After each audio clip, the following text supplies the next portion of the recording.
What's happening, beautiful people? It's Tuesday, the 24th of June. It's a beautiful day to be alive. The Church New Testament is in session, Jack. Let's get this party started. What's happening? Uncle Joey here. Listen, your gut is the cornerstone of your health. It affects your hormone levels, energy, and weight management. So if you've been having issues, it's time to get your gut under control with Bioma. Bioma is gut supplement with a blend of prebiotics, probiotics, and postbiotics that help you microbe back on track. Just take 2 capsules before breakfast and you're good to go. If your gut's out of whack from stress, diet, or anything else, you could be having mood swings, anxiety, or even brain fog. Bioma is here to help with all that. Listen, I've been taking this for about 2 months, and it is tremendous. It's the best probiotic I've ever taken, again, because it has a pre, post, and whatever. It has 3 different levels. It's not just about being able to relieve yourself easily. A healthy gut is the beginning of a healthy you. So do yourself a favor. Feel like hell? Bioma's got your back. To get started, just click the link in the show notes and press in code CHURCH, CHURCH, and get 15% off your guts comeback. That's 15% off your first order when you use code CHURCH. Just press the link in our show notes. I want to thank Bioma for sponsoring the show. Hey! What's up, you beautiful people? Here we are for another fantastic Tuesday podcast. You got my main man, Lee Sayat. We're going to bring a guest, but you motherfuckers don't like him. So fuck the guest. It's just us talking shit, the world events, what happened last week and what's going to happen next week. What's up, Negro? I'm happy to be here. Dude, you don't sweat that much, which is crazy as a big dude. You don't seem like you sweat that much. I don't try to go outside too much. I don't try to put myself in a bad position. You sweat when you go to the gym. That's it. Oh my God. I don't know how even you walk into a store in the city and they don't have air conditioning on. No, nobody's got air conditioning. Fuck that. Are you serious? They're saving. Prices went up on electric. That's it. You got to pass the savings down to the consumer. Fuck. Nobody's got air conditioning now. I know for a fact you're gonna make fun of me, but I don't care. I bought this little fan that he put around your neck. I know you did. So I can walk around with it. You're gonna get mugged without a shadow of a doubt. If they mug me for the fan, I bought 2 fans so I can have one in the backup in case the other one dies. Put that fucking fan away. Never. Throw it away. I brought one here that's a little. That little white one? No, there's a little black one. George brought the little one. I brought one that you hook into your pants and it goes up your shirt. But the problem is I'm too fat, so I can't. Putting something in your belt loop when you're fat is not going to work. Dude, I love fans. I don't know how people do it. If you, I always think about Florida. If I lived in Florida and didn't have air conditioning, I'd kill myself. Who would not have air conditioning in Florida? There's plenty of people. Only a homeless person. Oh. Even that, I'd rather be homeless because at least you're outside with some breeze. So, a lot of these homes, a lot of people don't have air conditioning. Come on, man. I know there's a lot of people that open the windows up and go, oh, my God, you don't need air conditioning. Well, go fuck yourself. I ain't coming over.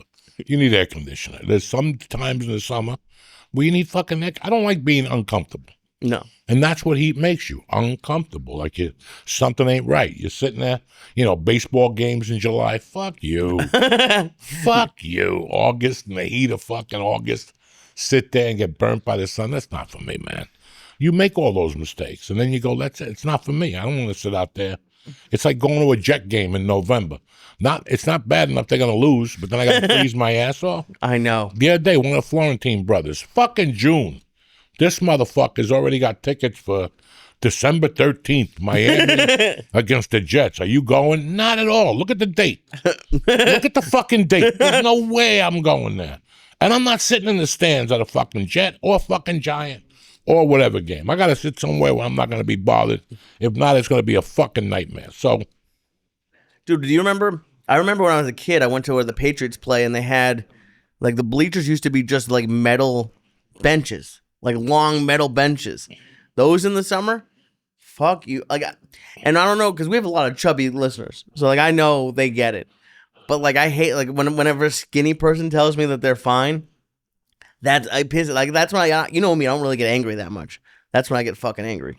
What'd you do last weekend? Anything good? You did some comedy? I did a little comedy in Mass. I had to go home. My mom I had to do something medical with her. How's she doing? Great. She's doing much better. But it made me think about you when you were in the hospital earlier this year. Just like, it's amazing. Like the people, like I'm down on people a little bit, but like doctors and nurses are like heroes. I don't know how it's so cool to see, like, just to see like actual good people. So it was a scary week. Everything's fine, thank God.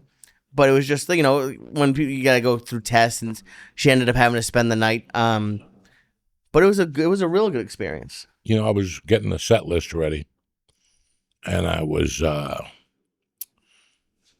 just writing shit down, you know, like for Thursday and Friday, I want to throw up there. And I threw up the hospital. You know, I threw some hospital jokes. Right. And I was like, you know, fucking, that was a long time ago. I know.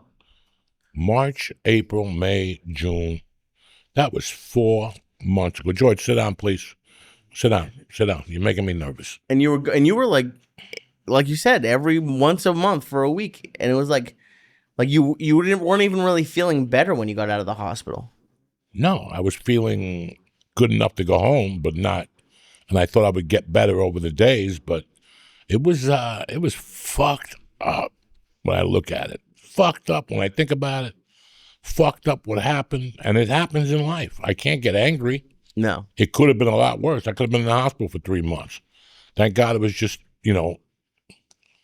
14, 15 days divided by 3 fucking months. And I made the best of it. I mean, in my mind, I went in there and I was having a good time. I was eating cereal. I was fucking staying up late, drinking fucking fresh orange juice at night, having a good time. But it got old on me, and it weighed on me. It's like my ears weighing on me.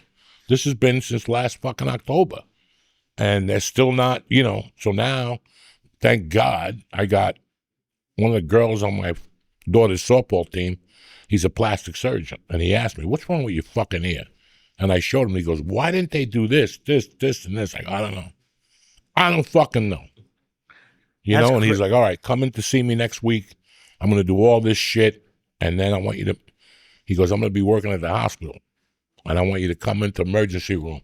And I'm going to take care of you there with different insurance. I mean, the guys, they're Russian. That's the only way they to do do what it. they want. Is like you have to know somebody. You have to know somebody.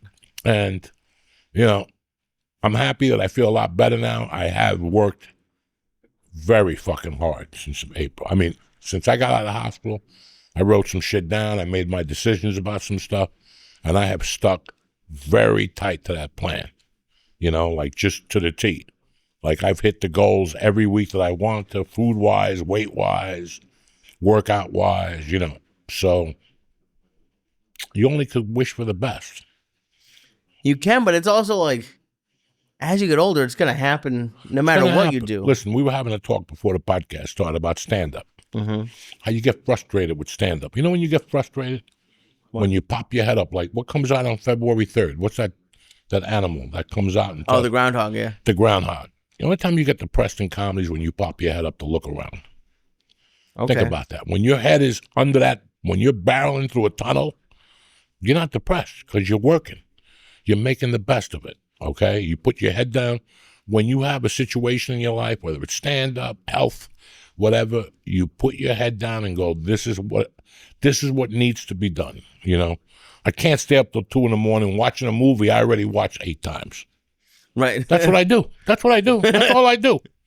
I'll wait till 11, and then something's coming on at midnight. I'll go, oh, shit, midnight. So now I'll go upstairs, drink coffee, smoke 18 bong hits, and wait for midnight to come. Then I'm up till 2. Watching a movie I've seen 80 fucking times already. Right. And I stopped all that shit. Like George and I were talking this morning. I went to bed at 10 last night. I had like 8 missed calls last night from like 10:30 to 12:54. People calling me last night. And I'm like, wow. I went upstairs at 10 to fucking 10. And you actually go to sleep? Went to sleep. Grabbed the cat. Fuck, my wife even goes, where you going? I'm going up. If you want to come, you're more than welcome. If not, I'll see you in the morning. Because nobody has to get up this week. There's no 6:30 in the morning. There's shit. There's no camp. There's no school. So there ain't shit going on. That's great. And do you notice a difference? Are you feeling better with more Fuck sleep? yeah. Yeah. And I take a nap in the afternoon too. I work so hard in the morning that when I go home at 1:30, I fuck around, I take a shower, and by 3:30, I got to go down. I got to go down for a fucking hour, an hour and a half, sometimes 1:30, sometimes the other day I went to bed at 3:30, I got up at 6:15 at night. Really? Yeah. Wow. I'm jealous.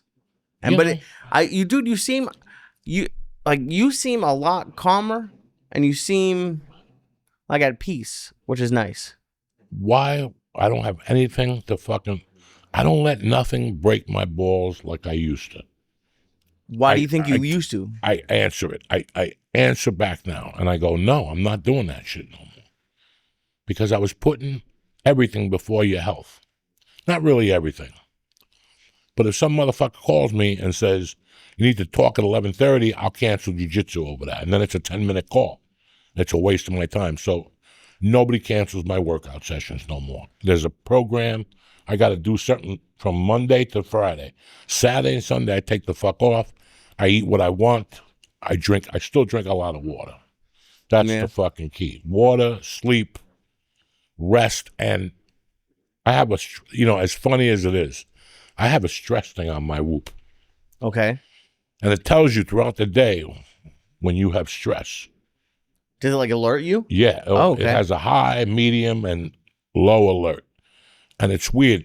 When I feel something, I'll look and it's medium. Like today, I was alone. And my daughter goes, I want to go ride the bike. Listen, she could ride a great bike. I just don't like her riding about the neighborhood by herself. 2 weeks ago, she went to Starbucks on the fucking bike, which I wasn't mad at her. Because we all did the same stupid shit. But for some reason, when she tells me she's going to ride the bike, my levels go up right away. I worry, She's going to fall. She got shorts on. She's going to scrape her knee.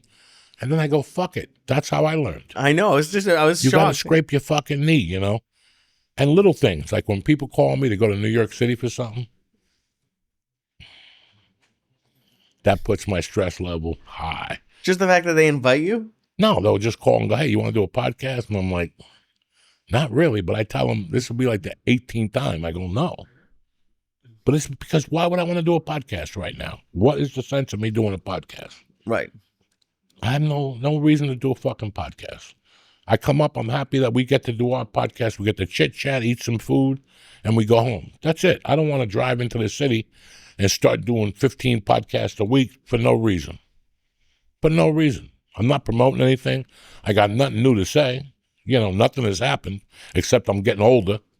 What the fuck has happened? So for me to go on a podcast, hey, so how long did you do in prison? I don't want to hear these questions no more. I don't want to hear these no more. Right. No, I get it. And it's interesting for me to watch you because I something that I feel like I've been doing wrong and I'm trying to avoid it, but I feel like I've been a little bit too desperate with some of the comedy stuff that I'm doing. And I know why I'm desperate. It's because I just want to do spots. So I'm taking things because I just say yes to every spot. You have to. Okay. I've been trying to go over in my head what am I doing wrong? Listen. Again. For years I did every fucking spot I could. From 91 to 2003, I did every spot I did until one day my girlfriend at the time sat me down and she goes, what are we doing here? What are we doing here? Right. You're losing money on every venture you do. You're the only comedian that loses money on every venture. Right. You were laughing at me last week.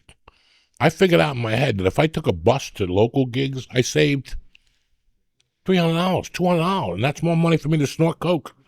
Oh, yeah. And party and get fucked up. I figured all these things out. You have a budget. You have what they're paying you $600 for 6 shows. You got to get there. That's always, back in, this shit started about 8 years ago.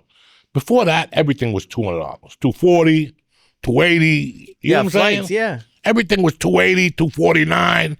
Every once in a while, you got a $311. Oh, I don't know.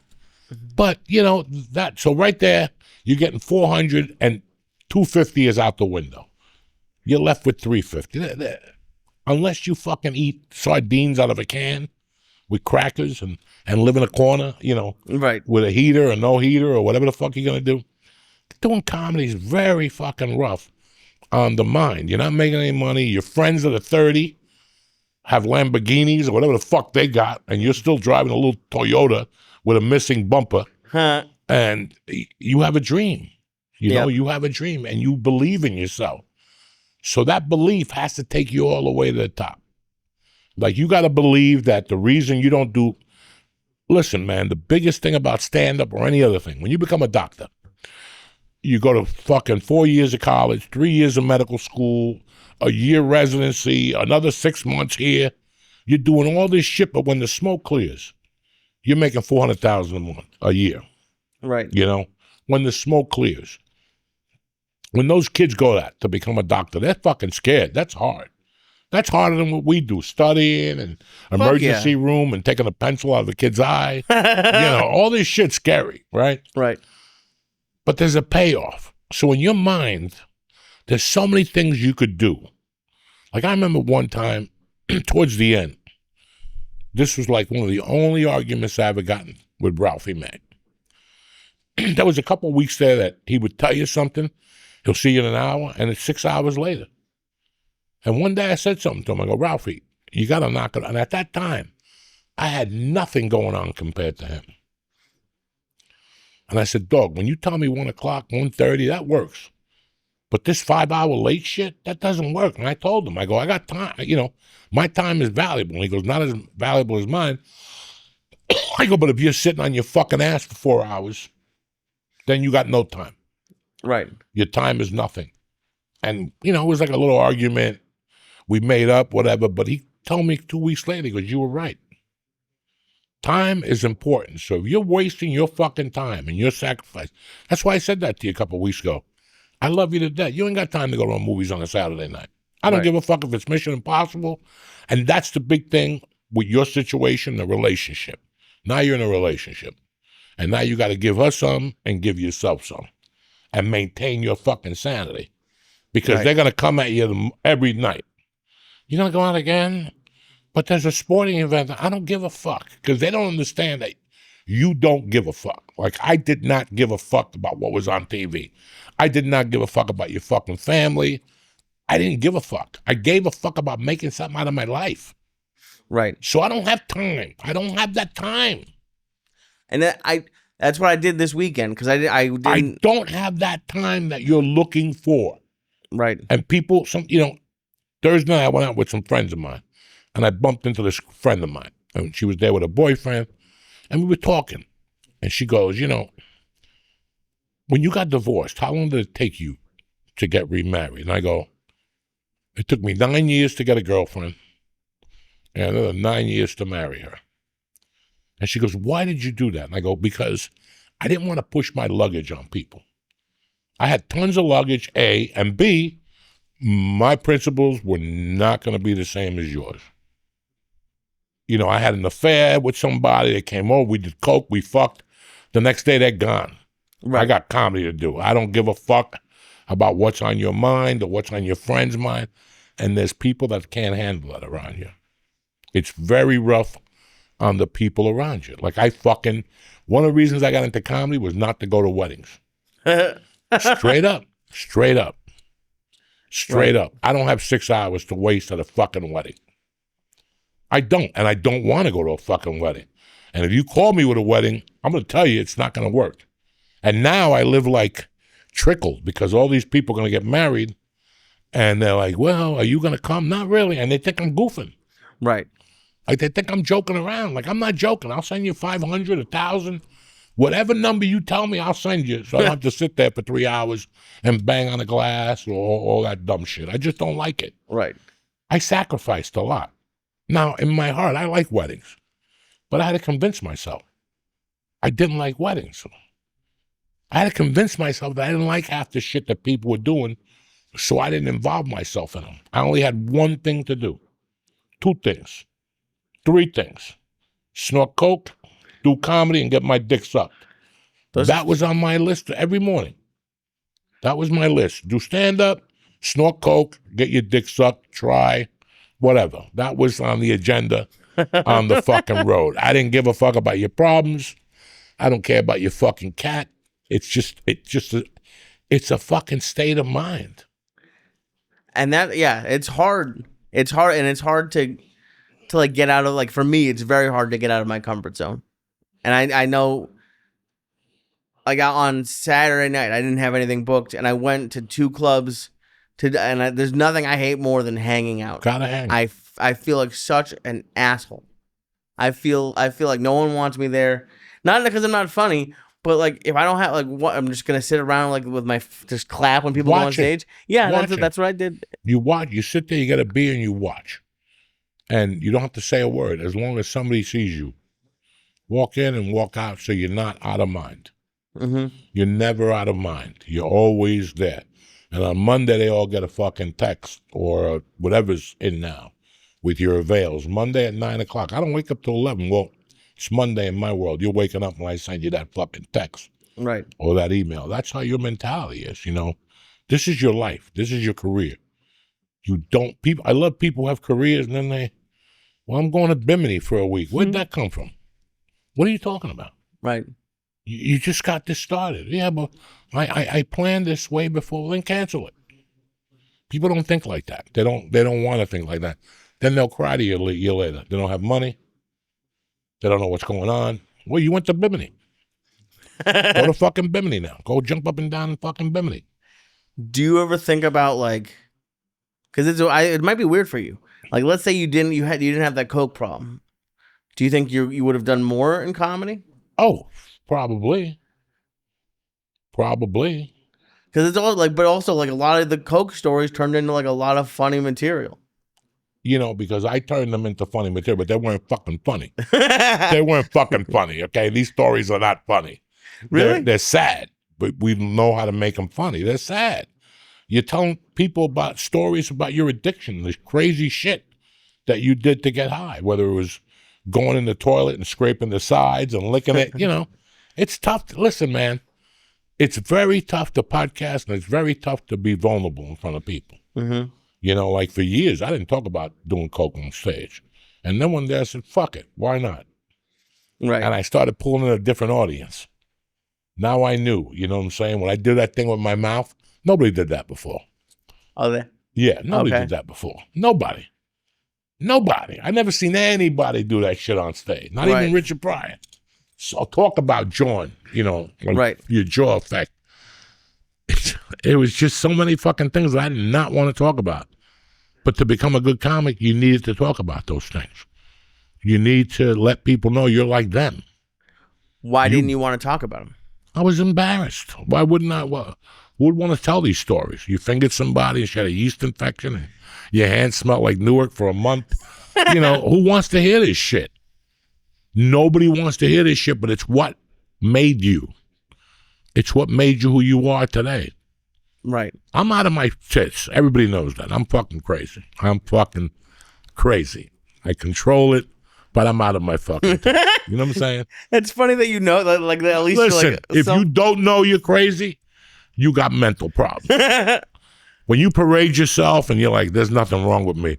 What I do is absolutely normal. No, it's not. No, it's not. So we already know it. Like, no crazy person would have kidnapped somebody. No sane person would have got into comedy. Mm-hmm. What sane person gets into fucking comedy? We're all on the fucking mental edge struggle, like we're on a thin line. And after a while, when you don't become successful, that shit starts to come out, and you start to see the mental health issues. And sometimes when you become successful, the mental health issues come out right in front of you. Can't control them. That's how it comes out, like, late in life. I would think you'd be crazy for life. But no, like, you think it comes out like 40s or 50s? Some people just go nuts? Listen, you always have something in you. There's always something in you. And you have things that you know, that you feel like this doesn't happen to anybody else, but it happens a lot more than what you think. You know, like, you ever come in a minute when you're on a date? Yeah. And you're like, nobody else does this. This chick's going to go home depressed. Every guy she's with comes in a minute. Maybe a minute and a half. She's got great pussy. She's got big titties. What do you think? They're like, You know, every once in a while she'll get lucky. She goes out with guys that are drunks. You know, they get dead dick when they drink. It's all. So you think that you're the only person this is happening to. Right. But it happens to other people. Until you bring it out, you're not going to know. Everything go, that happens to you? Holy shit, I do the same thing too. And you know what's weird? I'm not, like, one thing I love about podcasts, and I like about our relationship, is, like, there's a lot that I won't say in, like, normal life. But on a podcast or on stage, I'll say, like, or, like, even with you, like, I feel comfortable. I don't think people talk about the shit that they feel like no one else goes through. No, they're scared. And we're scared as comics. We're scared to unveil ourselves. It's not when you unveil yourself that shit starts to move. Shit starts to move. Okay, I can relate to that. This motherfucker does this. This motherfucker does that. I can relate to this. I understand what he's going through. That's, because, right, honestly, like, up until now, I've just been trying to be funny. But that's kind of what my goal, like, what I've been working on the last year. Funny is funny. It is, but okay. Okay, always remember funny is funny. If you could fucking a fart, if you could play a fart out of a harmonica, that's pretty great. People would laugh. Yeah. You know, club owners would go, that's not the comedy we want to hear. Blah, blah, blah, blah, blah. You're paying me a fee to go out there and make them laugh. Doesn't matter how I make them laugh. If I take my shoe off and light my fungus toe on fire and it keeps turning off, but people laugh, that's funny. Right. That's fucking funny. Yeah. And that's what we forget. Listen, there's some below the line shit you can't say that's kind of whatever, but funny is funny. And then once you get your mind there, like you and I have had discussions about comedy minds, and I've told you that I have a hard time writing because it's not something I do every night. When you get on stage every night for like 6 months, oh my God, your fucking engines are, you're burning through that fucking feather. Right. You know what I'm saying? You're burning through that feather. That chicken's out of blood because you're always cueing and turning and, you know. But when you're not, it's very rough. I figured out how to write it home. It's not funny, but it's your stories. Right. I mean, there's nothing funny about what's going on to translate it to the audience. There is. There's a lot of shit that's going on that's funny. But we live in such a pussy fucking society today. I know. That you can't bend to any of them. I don't give a fuck. I'll go up there and talk about my views. I don't give a fuck. I love it. I'm not going to slip because the biggest way you could kill yourself right now is going politics on stage. That's the biggest way because it's 50-50 across the fucking room. And it gets worse, and every day it gets better or worse. They're either against them, they're with them, he did this, he did that, you know. Michael Corleone did this. Michael Corleone did that. But the fun thing with, like, the way you do, like, any sort of, like, political jokes, because I don't even know, but, like, I don't even know what you believe about what you're saying. A lot of the things that you, like, I love when you call me about, like, something that went on in the news, and you say some wild shit. I'm just dying. Wild shit. I don't think, like, I never even really thought about it, but now that I'm thinking, I don't think, like, it's an actual, like, political belief that you have. You're just a comic. You're like, what's the funniest thing I could say here? You know, it's, you just look at shit for what it is sometimes. Like, I don't even look at it. I don't know. I don't want to even get into it right now. I don't blame hysterical. Where you get your comedy from, like, listen, comedy, a definition is my world against the regular world, all right? And that's comedy. And there's a lot of news, but there's shit that I see on the news that I just want to die of laughter. I think the news is one of the funniest programs on TV with hypocrisy and everything else. Like the other night I got home. Where was I? No, Saturday night I didn't go out. I went home and I went to CVS and I went home and I ate at home. And all night I talked to George, and all night it was, you know, it was the bombing, you know. He had just bombed them. Right. And it was hysterical because I put CNN on and they were kind of weird. And then I put Fox on, 26, right? See, it's like 25 and 26 on my cable box. And they were just saying, Donald J. Trump. I hate when they call him Donald. It sounds like such a fucking faggy name. Just call him Trump. Just call him Trump. When they say Donald J. Trump, did history tonight. I mean, they were all on there just sucking the Trump dick, and I was laughing my ass off because there's people that are burning right now. You know, like half the other side was furious that he dropped those bombs, and they didn't really comprehend. Like, it doesn't matter who you bomb anymore. Right. Doesn't fucking matter. Whether you bomb babies, whether you bomb fucking old ladies. He bombed the fucking nuclear facility plant, wherever they make nukes. Right. Okay? And people are still, like, he didn't have the right to do that. So you're living in a world that nobody's going to be happy with what you do. That, and I love on both sides. Like, the people watching Fox, a lot of them were like saluting. They were pumped. Oh, you know. And then you got the people hating the Jews, you know. Oh, yeah. And it's so fucking crazy. You know, it's so funny that Jews are going to start I'm giving you some inside info here. Are you allowed to say this? Yeah. In a couple of weeks, maybe a couple of months after this dies down, a bunch of people are going to start getting sniped and killed. One by one. One of them is going to be Roger Waters from Pink Floyd. Israel's going to start taking people out individually, one at a shot. They're just going to start taking people out. They've had it. Netanyahu's had it. And, you know, I mean, the world, whatever. I don't want to talk about this because right away people say, oh, you're Jew lovers, you're Jew haters. I'm just telling you what I see. Right.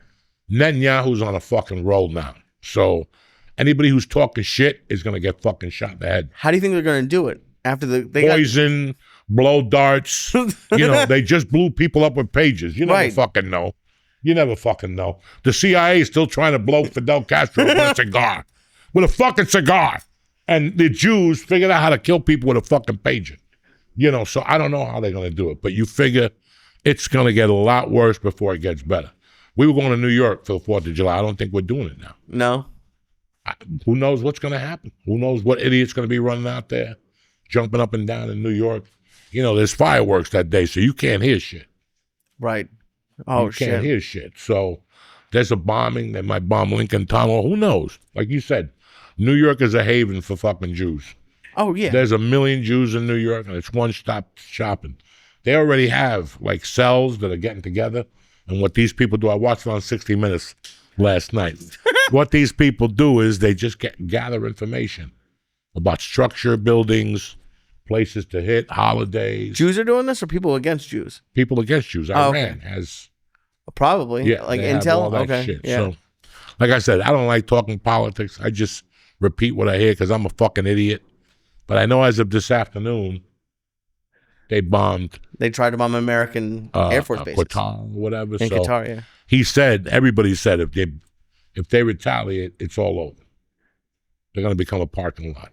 Well, I would love to hear from any soldiers. I don't know if you've seen. I've heard like a rumor that when they feed the army like steak and lobster, that means we're going to war. And all people were posting like in the last 2 weeks were like the army's getting steak and lobster, like at the cafeteria. That means it's about to go down. I don't know what's going down. I just know that you got to get your helmets ready, get that iodine ready. What's the iodine? To put in your ears like Russian people. They put iodine in their ears with cotton balls. Something when there's a nuclear, something bomb. Because one of the Russians told me. Would you really try to survive? What? Would you try to survive? I don't know if I would. I don't know. It's just that. Did you see the pictures of Iran? I told you, it's just a turban with smoke coming out of it and a little cape on the bottom. They just zap people. People just disappeared. And every fucking little hood's got a little bit of smoke coming out of it. You see it? It's like when they when they do like a genie, you know, like when the genie would blink. Right. And the clothes would just fall. That's what it is. They just zapped the body. They just zapped it. They got 1,000 turbans with a little smoke coming out of it right now. And just zapped the body. There's maybe an eyeball on fire on the floor, or a fingernail, or a fungi toenail. That's what I'm looking for. I don't want to struggle. I don't want to survive an atomic bomb going off. Listen, who knows? Don't worry about it. I'm not worried about it. Just worry about doing They comedy, come right? off, I'll go right outside and wait for it. The what? I'd love to be one of the ones who are zapped. That's the best way to go. You're not scared. You're just zapped. Are you retarded? A little bit, but you don't think so? If you go, you can't do comedy. I don't want to get zapped. But you what kind of comedy is going to happen after the atomic bomb goes off? Who's doing with shows? one ear or something like that? Who knows? Exactly. That's what zap me. It's going to be like the Road Warrior. You think I'm going to do well in Road Warrior? Oh, you think I'm gonna do well in the road warrior? I'm gonna die or get like assaulted immediately. That's really when I get You monkey. keep putting that fucking air fan in your head, you're gonna get Oh, assaulted. I'm so excited for Oh, both they're of them gonna to come beat in. you right on the spot. I can't wait. Oh, They're gonna actually beat you with that fucking fan. They're gonna take it off, beat you, take the wall off your pocket, kick you in the stomach, and take off. what should I get? One of like the Chinese fans, like you just and like go like that. Remember when Eric got us the gay ones in L.A.? It was like Pride Month. The fan. Yeah, that's the one I should get. Well, you should get a gay fan. That'll also help you.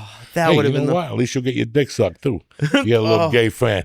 Listen, we're gonna be right back and talk about our two sponsors. Don't go nowhere. Yo, Uncle Joey here. Listen, stop sneaking out of your kids' basketball games for a nicotine fix. Pop in a Lucy breaker and get a mental break without needing to go anywhere. Lucy breakers are 100% pure nicotine pouches. That's tobacco-free with the flavor of a capsule inside. Break the capsule and you'll get the wave of hydration. Listen, these things are tremendous. My favorite fruit, I think it's fruit, isn't it the fruity one? Mango. Delicious. You could choose between 4 and 8 milligrams of nicotine to get the exact kick that you need when you need it. Listen, let's level up your nicotine routine with Lucy. Go to lucy.co/church and press in promo code CHURCH to get 20% off your first order on Lucy. Lucy has a 30-day refund policy if you change your mind. Again, that's lucy.co/church and use code CHURCH, CHURCH, to get 20% off. And here comes the fine print. Lucy products are only for adults of legal age, and every order is age verified. Warning, this product contains nicotine, and nicotine is an addictive chemical. Hey, when you're ready to seriously unwind, it's time for Cornbread Hemp.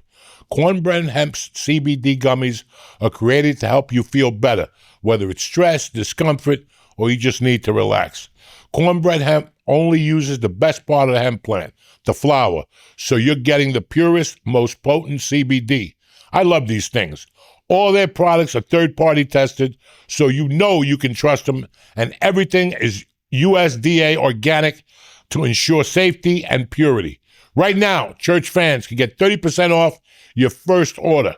Just head to cornbreadhemp.com/church and use code CHURCH, CHURCH, at checkout. That's cornbreadhemp.com/church. Use code CHURCH, CHURCH, and I want to welcome Cornbread Hemp to the podcast. We're back, beautiful people. Lee, did you watch the fucking NBA Finals last night? I didn't watch. I heard about it, but I didn't watch it. No. NBA was on fire last week. You know, Indiana was a great team.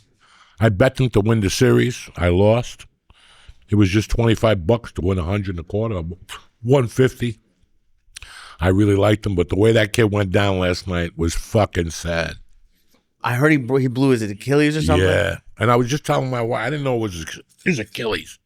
But I sat there last night, I'm like, it's June fucking 22nd, and these motherfuckers are still playing basketball. That's absurd. When did it used to end? Huh? When did it used to end? Like June 7th, May 31st. Oh, wow. They're extending. And then today I saw a bunch of people going, 2 20-year-olds ripped their fucking Achilles tendon. It's that the season is too long. And I believe that. Fucking October till June. All right, the other team stopped in fucking May. But 2 months of fucking playoffs, man, that's a lot. And then, you know, it's just a long fucking season. I read a book once that George gave me, the one about The Punch by Rudy Tomjanovich when Kermit Washington punched him. And it was really weird. After that, after that punch, the NBA stopped doing certain things. Like there was no back-to-back road games. If you're on the road, you could only play 1 game a night, like every other night, you know, because they felt that the players were getting burnt out. They did a lot of reform. But in this age of greed, that's all nothing. And that's, you know, I was talking to my wife last night, and I'm like, we were talking about, I was watching something. And I go, you know, I'm 62. And one thing you never hear from people, like when you go to school, you read a history book, you know? and it tells you about 1861, Kennedy, whatever, the Germany thing. It tells you about all this shit. The Germany thing. No, Auschwitz. And Yeah, all I that, know. I know what you're talking Holocaust. about. And it tells you all this shit. But you know what's really weird? And you won't get it yet, but George will, because he's my age. We've seen so much change. We've seen so much change that could have stayed the way it was, and it wouldn't have hurt nobody. But we always tried to improve, and in the meantime, you made it worse. Like automated phones at your doctor's office, automatic phones, and anything like that. We want to talk to the people. Right away, they send you on the computer. If you want to make an appointment, go on the fucking computer. Then you get there, and the appointment's wrong. It's just so many things. We were talking about the garden a few weeks ago. I went to do that show, and when I got there, there was nobody outside. Because somewhere in America, they decided no more scalping tickets. The scalpers were out there having a great time. You'd have a great time with scalpers, busting their balls, trying to beat them, trading tickets. No. So they took away the scalper, and now we get double charged on fucking the computer. Right. We can't even negotiate. We don't even know who we're negotiating with. Right. So many things got so, I saw things change that, why'd they change? They were great the way they were. Is there a time period that if the world could just stop right there, you'd be happy? Like the 80s, 70s, 90s? I think the 90s were great. I think I would have stopped in 1990. Yep. With grunge and everything. Look what music is. Now, the other day I went to my daughter's softball game. They were playing a team for Virginia. I never heard more redneck music in all my life. But it's not rednecks. It's people faking an accent. It's like they really fake the accent for country. Yeah, got a guitar. And knock it the fuck off. This ain't even country no more. It's just, listen to rap music. It's god-awful. It's a guy with a fucking thing. Just a box. That's it. Yeah. Billie Eilish. I listen to her when my daughter's in the car. But I saw a live tape of her. I wouldn't pay for that shit. It's her with a fucking DJ. There's not a musical instrument out there. She's lip syncing to a degree. I think people have figured out what you need to do to be popular. Oh, no. I think that's what it is. I had this talk with Mercy about 3 months ago. We're living in a world now. It's like she likes that chaperone. Okay. That chaperone is the ugliest fucking monster-lookingest thing I've ever seen in my life. And she's all bullshit. Mm-hmm. It's all bullshit. They know how to twist the strings. They act independent to be cool, but they're really not. Because we all answer to somebody. So knock the fucking shit off. Especially if you got a record company. You got to answer to that record company. Mm-hmm. She's out there. The record labels should put away money for starving artists. Better yet, since you're concerned about starving artists, go into your fucking kick. Go into your kick. They never do they? Why would they? So then shut the fuck up. Now comedian girls, they got to marry a guy that's autistic. That's the new thing. If they don't marry an autistic retard, they can't fuck. And then they sell it. Like, oh yeah, my husband's autistic. Are you fucking retarded? Why would you marry him? Your child's going to be fucking autistic. He's not going to know how to put a square in a circle or a circle in a square, whatever the fuck that Everyone's autistic now. Yeah, everybody's got a fucking thing now. And then they have the fake charities. I like those people, the fake people. I'm really concerned about. No, you're not. No, you're fucking not. No, you're not. You just say this shit. It's like all these movie stars. They all talk shit. Well, go into your pocket. Where's your fucking suffering? Where is it? No, you're just there fucking pointing people at other things that you don't even really believe. That's the problem with those Hollywood actors today. Do you think Charles Bronson would have raised his hand and said, I support the LGBTQ community? Or Clint Eastwood or one of those motherfuckers? No, because they hated those things. That wasn't in their repertoire. Charles Bronson, do you believe in LGBTQ? Yeah. Oh, yeah. I believe in a man with a wig. I knock him out. That's what I believe. But now movie stars will go, I support LGBTQ just to be cool, just so people go, oh my God, he really cares. Well, did you see even I don't even honestly really know who she is. Sydney Sweeney. She's like a hot actress. Yeah. She's selling her bathwater. Yeah. Like what? You should buy it and drink it. I don't fucking know. There's people that do that. Listen. Yeah. We got So many sick fucking people today. Look at this. Look at all these female celebrity movie stars and musicians. They all got a fucking stalker. Fucking that poor girl, the football player's girlfriend with the skinny legs and no ass. What's her name? Taylor Swift? Taylor Swift. She had a fucking guy that was moving into a house or some shit. You know, all these fucking broads. You know, what part in your mind lets you think that they're talking to you? Oh, for like the stars, the stalkers? They're just insane. They're insane. How many? There was a comedian at the store that had a stalker. She couldn't put on the lineup that she was going to the store. They had to put a name. I would go to the store and go, "Who the fuck is this broad?" And then it was somebody else. And I go, "Oh, okay." Yeah. They got stalkers. What part in your mind do you think that person gonna fall in love with you by you showing up at their house with fucking chocolates or candy? They're rich. If they want chocolate, they'll go buy it themselves. They don't need you to buy fucking chocolate. And then there's people now like scamming you. Like there's this one I keep seeing stories of, like this older lady. Someone took Matt Rife's picture and has been like texting her, being like, "Hey, I'm Matt Rife. I need some money. We'll get married. Come to my show." And this like 60-something-year-old lady believed it and like gave him money. Well, some lady just gave somebody Brad Pitt. Remember Brad Pitt called her up and borrowed money from her? She gave $800,000 and got divorced. Her husband fucking dumped her. Yeah, what makes you fucking think Brad Pitt is going to call you for a fucking envelope? Listen, there's some scams out there now that if you get caught, you should just get put in jail. You should just get caught. So listen, if you get scammed? Yeah, you got to go to jail. You cannot be this stupid. I don't want you in society. You're going to spread your stupidity to people by fucking, guys, the biggest thing I want for my daughter is not to be a sucker. Yeah. And that's why I talk to her about chaperone, and whenever fake people come on TV, I'll show her. I'll point them and go, "Look at this guy. This Pablo fucking dude. This dude from Last of Us." Oh, yeah? That was great on, he was great on Narcos. Then he became a half a fag. He put glasses on. Once they put the glasses on, you lost him. Once they put the intelligent glasses, like I read a book at night, you lost him. You hate glasses. I don't hate glasses for people who need glasses. I need glasses at night. I can't see the fucking TV guide on my fucking TV no more. I need glasses, and I won't fucking put them on because it's such a stigma in my fucking, like I started putting on sunglasses. Okay. Again, they're $2 sunglasses. Got them from the weed store.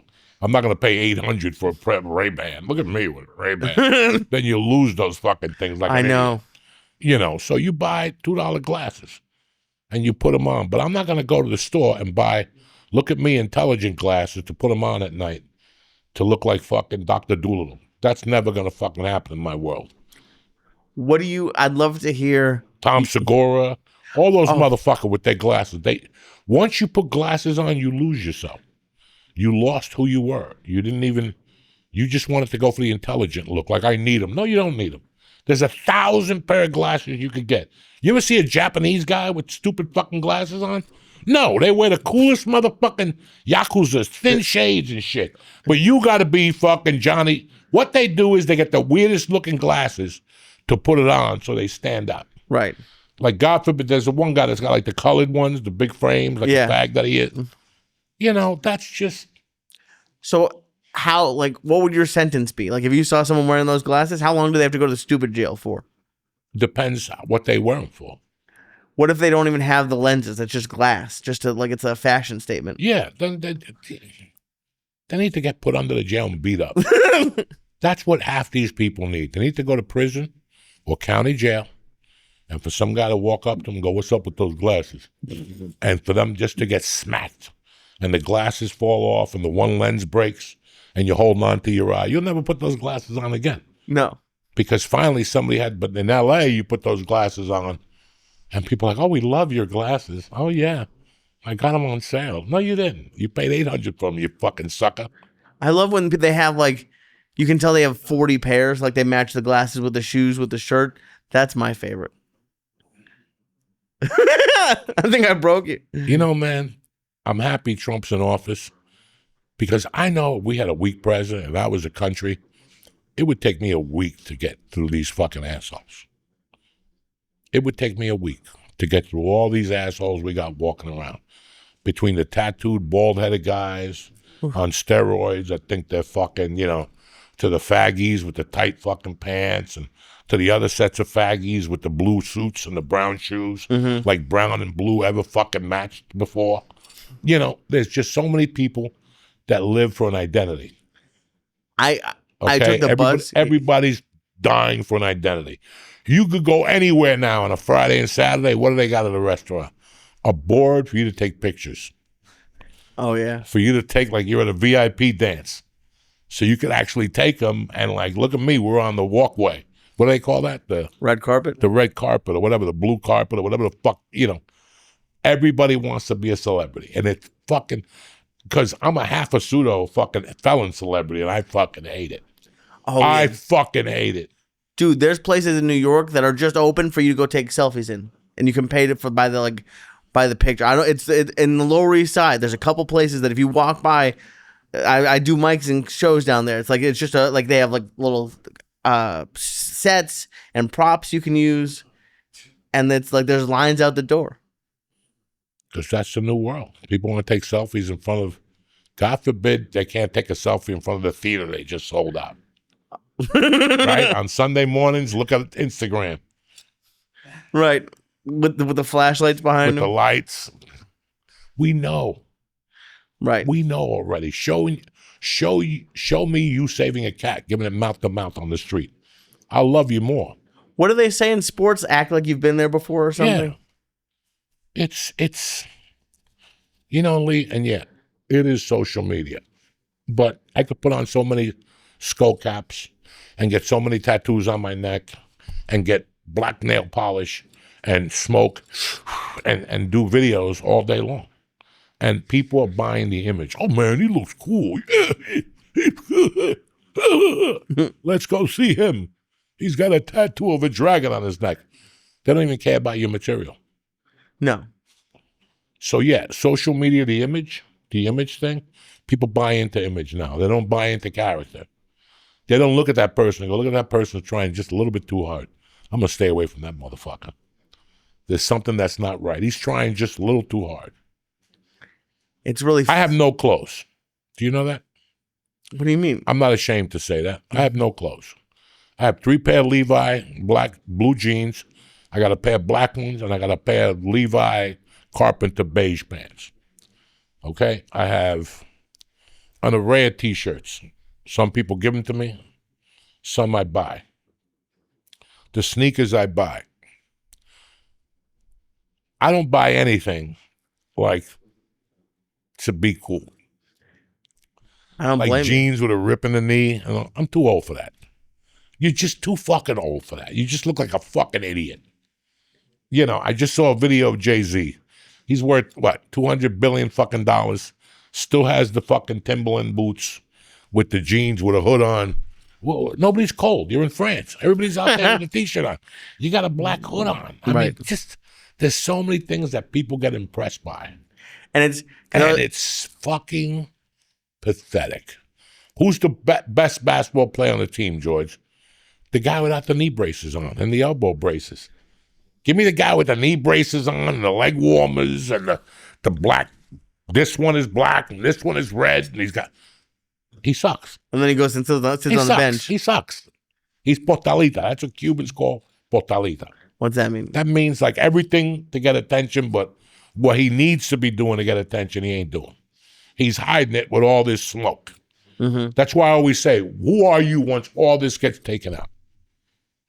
Okay? Like when I tell people all the time, when I look in the mirror at night, there's no stand-ups. There's no people doing standing ovations or blowing smoke in my ass.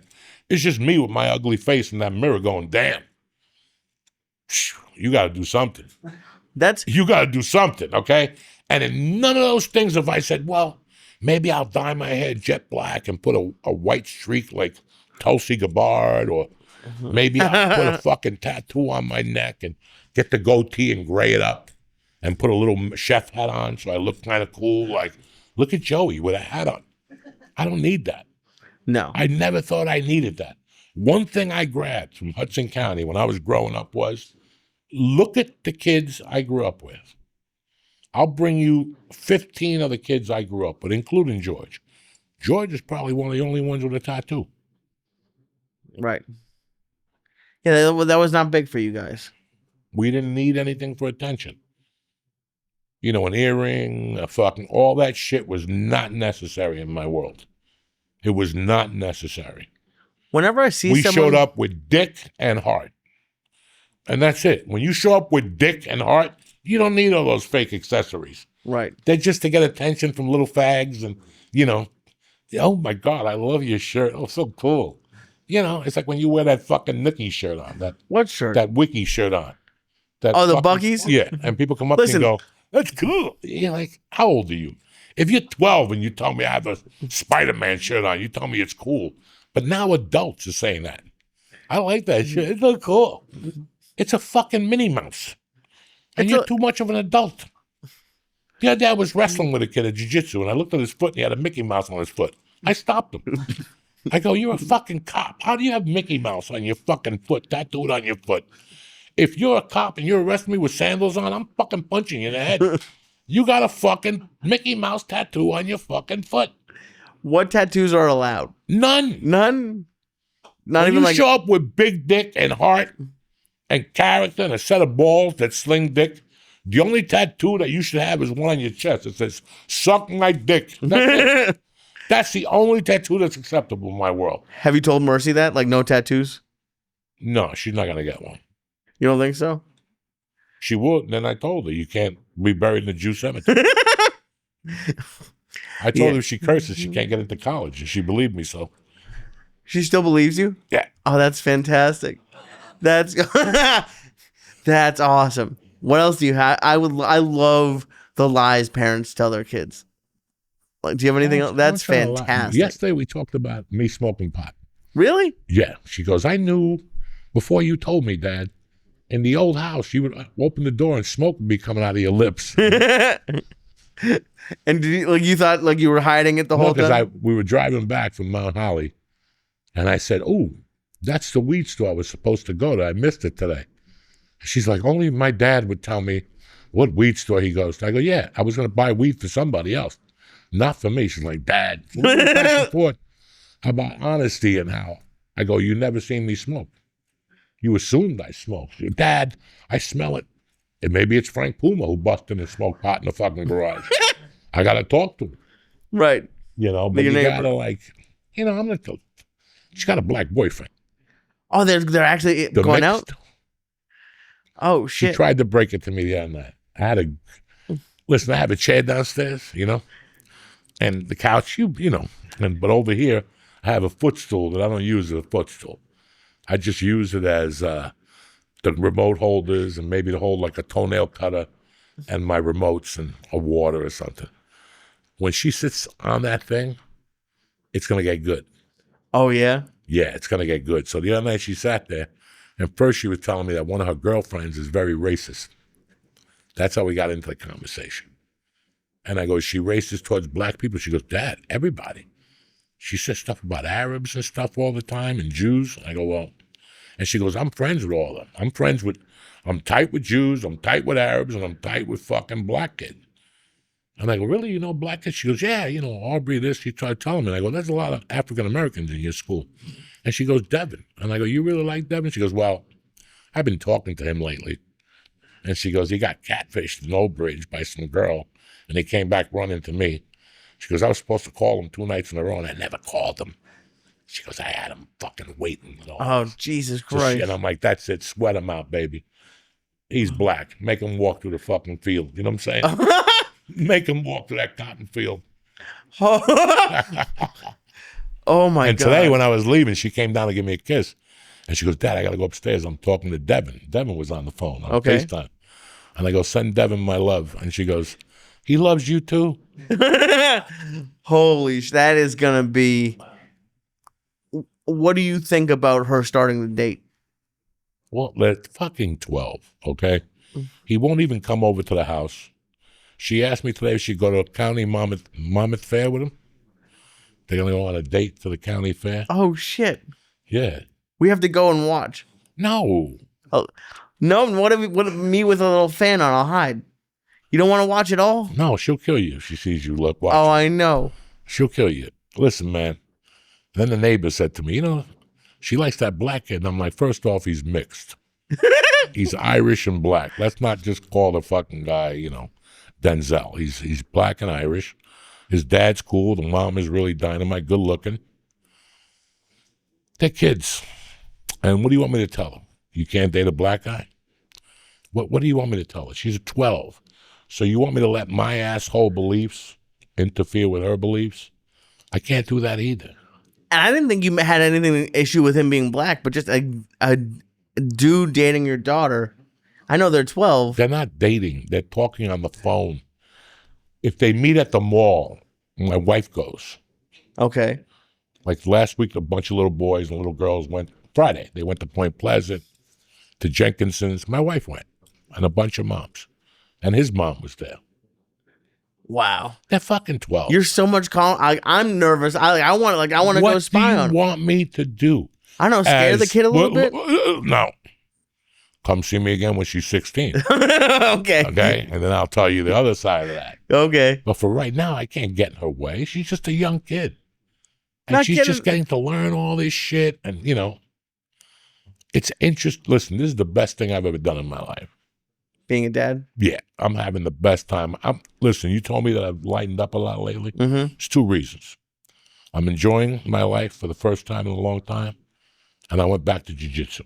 That always keeps my powder dry. As soon as I go back to jiu-jitsu, my whole demeanor changes. Because it's such a challenge for me that if I go 2 or 3 times in a week, I'm like, whew, thank God. Why? Because it's such a challenge. And especially at my age, especially getting into shape and all that. And I like it. I just like the guys there. I like talking to the people there. I talked to a lot of people from there. In fact, I went out to dinner with 2 guys from there last week, and I had a fucking great time. They've been inviting me to dinner for 2 fucking years. And I'm always like, nah. And that night I went out to see Mercy's school. Like they had like an end of the year little party for the parents. Fucking lemonade with no sugar in it and all that shit. We got out there about 8:30, and they kept calling me, and I said, I'm over here, but if I get a minute. And then when I left, it was Thursday night, it was raining. I was going to come up to North Bergen and do Pedro's show, but it was just coming down. I had to do that school thing, and then I went over to this restaurant, Mescal, in Old Bridge. Nice. It was fucking great to drink. I didn't drink alcohol. I just ate shrimp cocktail and the Angry Lobster, like an appetizer. It wasn't. But like how is that different than like other nights that you've gone out? Like what was it about it that like you liked so much? Was it just the people? I just got out. Sometimes it's great. Listen, man, let's get something straight. I was involved with comedy for 29 fucking years.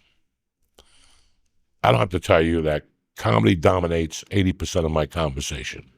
Right. When I was doing coke, it was 70%. Once I stopped doing coke, it was 80% of the conversation.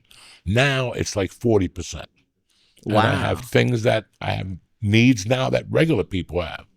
That now I'm not doing comedy. I have regular needs now. But it's kind of nice to go out with people every once in a while that stand-up doesn't get brought up for 2 hours. Right. Nobody gives a fuck. And they don't ask you about like Rogan or weird stuff like that? No. That's awesome. And I don't put myself in those positions. A lot of people must think I'm weird, and I am. Because when I go to George's house to watch Indiana against the Knicks, or I come to your house to watch a Bruce Lee movie, I don't want people bugging me. No. And when somebody sits close to you, they want to ask you something, that wears on you. That wears on you. As a human being, you're trying to watch something, there's a guy over here. I saw something the other night that I wanted to stop the young comic, but I didn't know what to do. So I was just quiet. I was at a show, and this young comic wrote a note on his phone and showed it to another comic who was on the show, but the other comic on the show was big, and said, I have a question about Patrice O'Neal. Just like in the middle of the show. And the older comic was super nice. I was like, do you want to go over here and ask? And like talk? And he was nice about it. But I just imagined like me doing that to you. Like, there's no way that would like, no one's going to want to talk to you after that. It's so strange to see people do stuff like that. People do the weirdest things now, and you don't know where they're coming from. You just don't. You just fucking don't. I was having a great time going to that strip club by my house. I wouldn't go every night. I wouldn't go every week. I would go once every month. Right. The last time I went, I said, I can't come up here no more. Oh, people found out you were going? It was insane. And I'm looking at these guys going, guys, there's pussy right there. They would come up to me like, so do you go to Texas a lot to see Joe? And I'm like, guys, not tonight. Another guy came up to me, hey, man, I met you last 420. Okay. So now what do you want me to fucking do? Right. Just the fact that he said 420, that means I already know you don't like him. It wasn't this year, so it had to be last year or the year before. So what do you want me to do at 10:30 at night at a strip club? I'm watching this girl dance. They're not even nude. They got like their tits out. The reason I go to this strip club is the bartender. That's the only reason why. I love her to death. I know her boyfriend. I love her to death. So when I go there, since I know her boyfriend, she talks to me. Right. Because she knows that. So I have a great time with her. Once it starts getting, I just leave. Sometimes I get a lap dance. Most of the times I don't. You're just there to have like I'm just fun. there to get the fuck out of the house and to kill some fucking time. But I went there the first 2 times and nobody said nothing to you. Even the black guy next to me, we were talking at the end of the night. He goes, I know who you are. Okay. And that was great because he didn't bring it up the whole night. But when you're in one of those places, guys, say hello from a distance. Don't even come over. I'm looking at pussy. I'm talking to this fucking girl. And nothing burns me up more than rule number 1. What's that? If you see a man talking to a woman, I don't know what's going on. So I'm not going to go over there and say shit. That's an important rule. I don't say shit. I don't care if I grew up with you. If I don't know who you're with, I'm not going to go up to you and say nothing. Nothing, because anything I say is going to be wrong. That's common fucking sense. You're with a woman. You're talking to a woman. Nothing I say could be more important to George. What if it's like, because I had someone do this one time in LA after one of your shows. I had some guy who liked the show come up to me, like, try to like hype me up to the girl I was talking, like, this guy's awesome. And it was like, it was weird. Like, even something positive is like kind of creepy. Shut the fuck up. This is my sister. Then they turn red and purple. Oh, I shouldn't have said. No, you shouldn't have said nothing. You shouldn't have said nothing. A wink is as good as a nod to a blind horse. Like this. That's it. You go like this or go like that with your glass. I get it. Right. But there's no reason for you to come over here. Go talk to the fucking girls. I'm a fat 62-year-old guy. There ain't nothing here for you. I'm not giving out hand jobs, nothing like that. Why are you talking to me?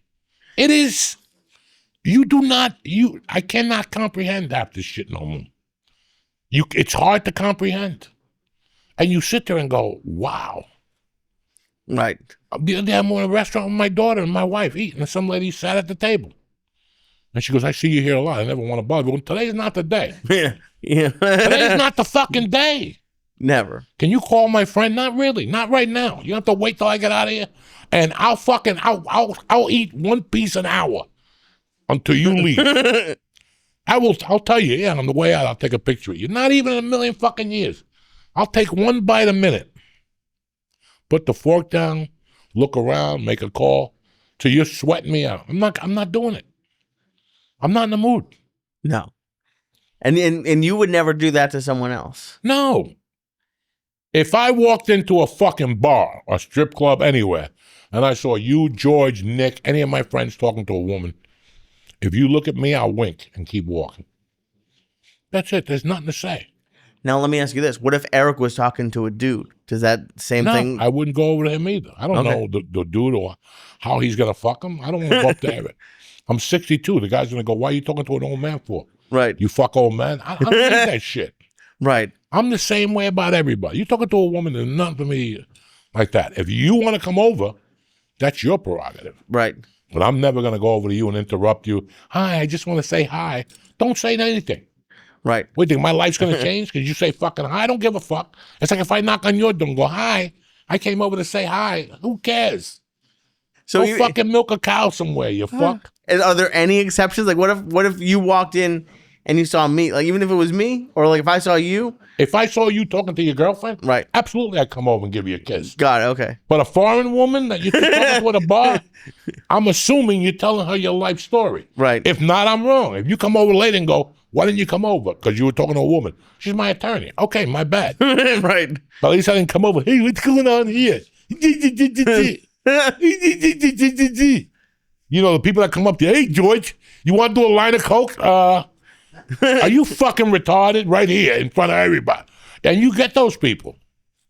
You're going to get those that had no couth, that nobody raised them, their mother didn't talk to them. It's like they lived down the barn and they came in for breakfast and showers or something like that. And it's not your fault to fucking, I'm not doing it.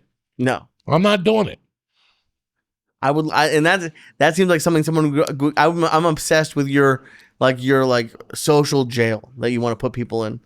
Cause like I want to come up with like a list of things that would send people to jail. Like what about, cause I was on the Greyhound, you were talking about earlier, I was on the Greyhound and like people tried to like sit next to me and talk. And I pulled your trick. I look real fat and I put my stuff on the seat next to me. Cause like I didn't want anyone. Oh, you paid for 2 seats, you said. On the first one, on the way back, I didn't. On the way back, it was expensive. But like, people like they want to chat. I don't want to talk to anybody. That's why you put earphones on. But even then, immediately, you don't know nothing. I don't know nothing. I'm talking on the phone to Europe. Meanwhile, you listen to the cars. You know, right? Europe. I go to a gym. There's 2 retards there. And they torture you. Me and Jimmy had to stop going to the gym when they're there. Monday, Wednesdays, and Fridays. They're nice people, but it doesn't end, guys. Right. It's retard talk for an hour. I went to see the movies this week. They're 30 years old. The kids got white hair.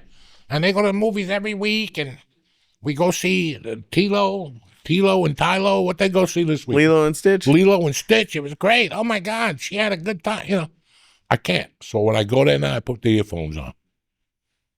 I don't know nothing. That's it. That's the retarded couple that the lady was sitting next to me on the bike one day. And there was another retard, not her husband, but there was another guy that's half retarded on the treadmill.